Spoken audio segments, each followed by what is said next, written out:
雷耶斯率领反抗军攻入艾伦德的堡垒，政府军溃不成军，根本就不堪一击。等把大部分敌人消灭以后，雷耶斯让约翰去寻找哈维尔的下落。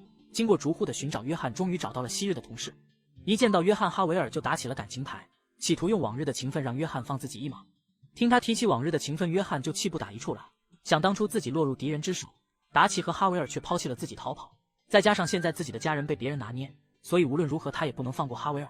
眼见约翰不为所动，执意要拿自己回去交差，哈维尔就趁约翰不注意推倒木箱，接着跳窗户逃跑。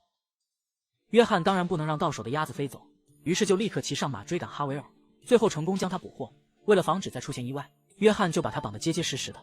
等回到城堡，约翰把哈维尔关进监狱里，知道哀求没有用，哈维尔就用起来激将法。但此时的约翰格外的冷静，再也不肯上他的当。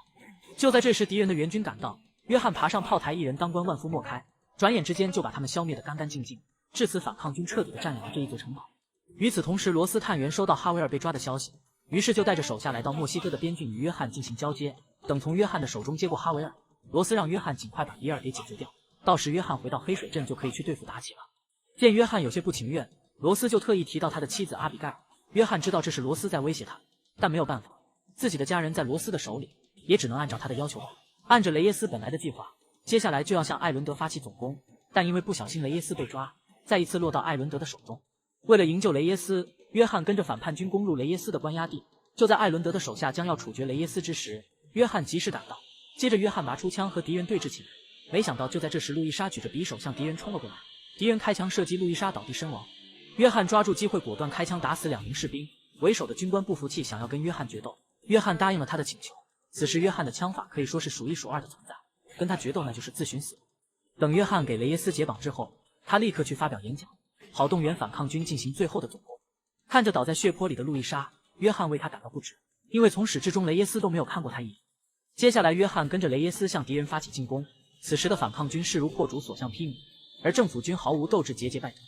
很快反抗军就攻到了艾伦德的府邸，艾伦德紧闭大门不敢应战，于是约翰与雷耶斯配合用炸药炸开大门，接着用机枪对着里面的士兵一顿扫射。等众人攻进府邸，敌人所剩无几，转眼之间就把他们消灭干净。艾伦德见大势已去，就带着比尔乘马车逃跑，约翰和雷耶斯2人紧追不舍。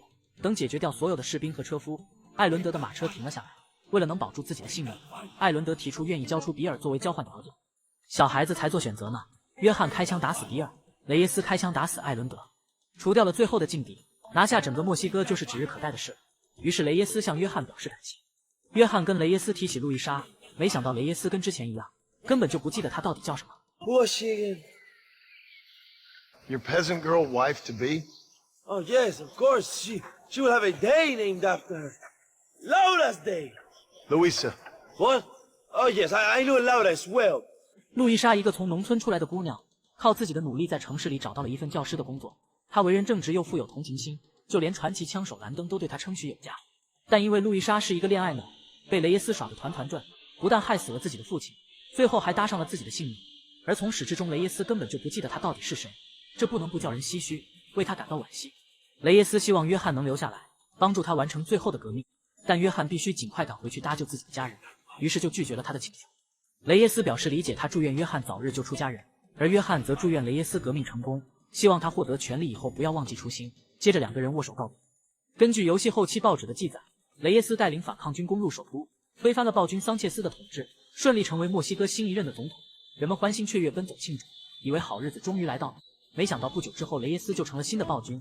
他独裁、暴虐、嗜杀，在他的统治下死了几10万的民众，屠龙者终成恶龙。